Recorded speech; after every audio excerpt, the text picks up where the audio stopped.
asked me this last week. He goes, hey, are you going to watch the Four Nations? And I'm like, not really, because I could care less about these leagues where you get together and it's sort of an all-star thing and represent your country and that. And because I don't really get into the Olympics. I'm an anti-Olympic guy. You're anti-Olympic? I'm not anti-Olympic. Okay, I just think we'll that put a pin in that. We'll come back to that. We're so good at what we do. Mike, I don't, and I've talked to you, and I know you got to say nice things because of NBC. I don't. I know I don't. No, I don't. But go ahead. But, like, I don't get into all the ancillary events, but, like, I do like the big ones. You know, if it's a final, if it's for the gold medal game, yeah, you peek in on it. But we're going to kick everybody's ass in baseball. Basketball. Mm-hmm. I'm not into the flag football thing. Don't really care about the swimming or the skating.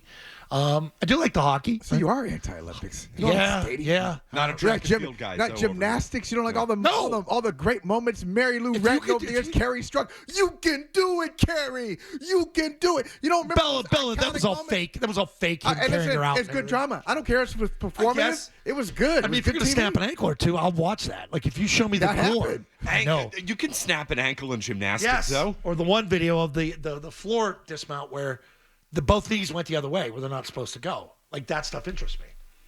How about figure skating and the scandal? Remember the scandal, the French figure skating judge? I was into it then. You mean that was that was in the Winter Olympics. I think that was in 2002. Salt Lake City. Yeah, the Russian judge and the Canadians and the French and all that. That sucked you in a little bit. Yeah, Nancy Kerrigan, that sucked you in a little bit. I guess so. There you go. So I'll give you that.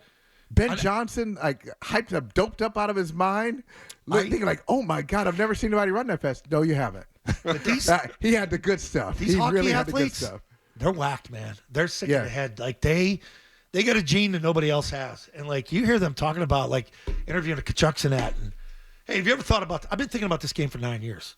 Like, they have? So, like, this. Well, they played like it. Yes. And then you hear the stories of, we're on Snapchat talking about this fight before it. I mean, they play with these guys. Some of these guys are on their team, but they care more about their country than the damn teams that pay them to play the game of hockey.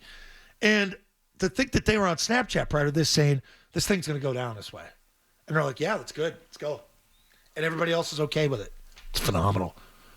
This makes you not like the NBA All-Star Weekend even more. But they're apples and oranges. You can't compare them. Yeah. I was going to say they're apples and oranges. Well, hold on. Why can't we compare them? It's the same weekend. I mean, you can compare it, and one is compelling and one isn't, right? But I never understood how much the hockey was compelling. But we haven't had it in a while. Hockey is a different animal. Like the NBA just needs to just restart all over. Just stop it. Because what they're trying to do is hold on to remnants of the past and try to come up with something different.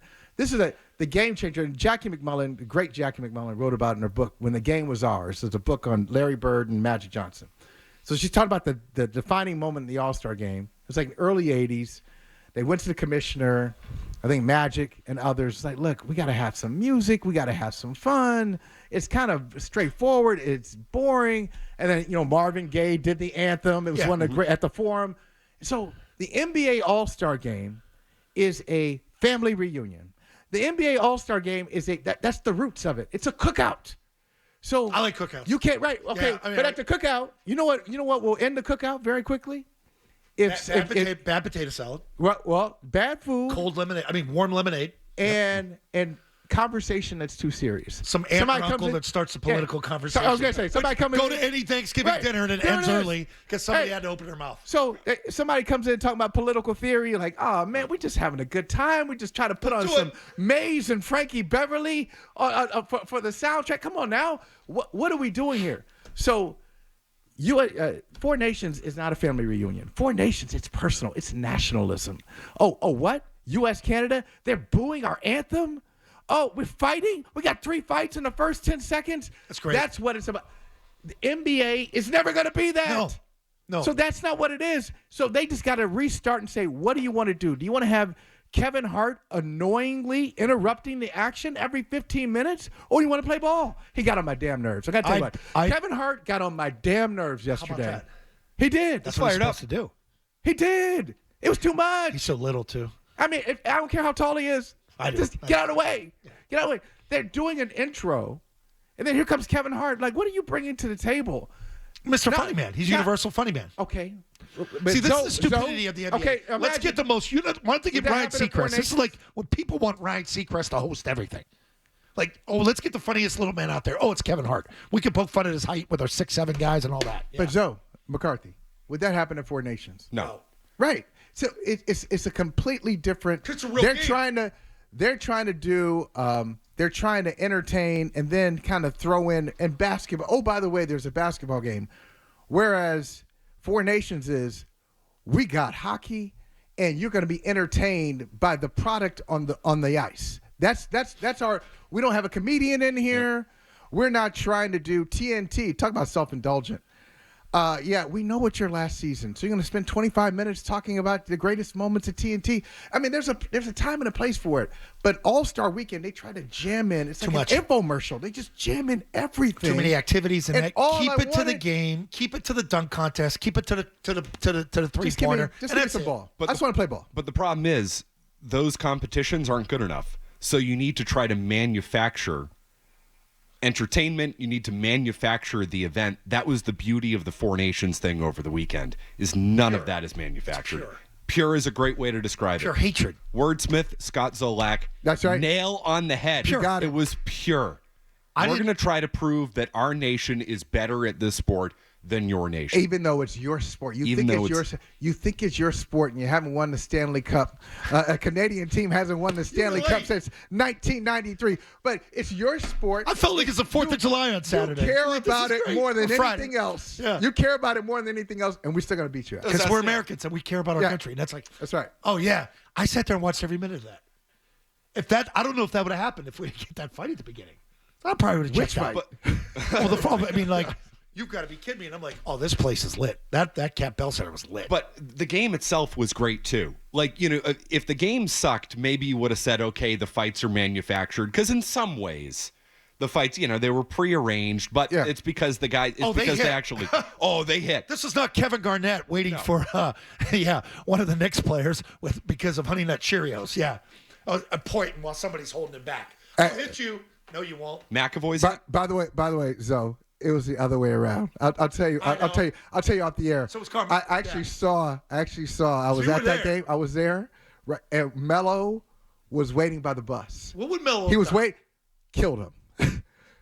He would have killed Melo. First of all, Melo's huge. Melo is he's listed at 6'8", but he is if you see Melo stand next to Paul Pierce, who's like 6'6", 6'7", it's a major difference. Melo was waiting by the Celtics bus, and he was going to tear Garnett apart.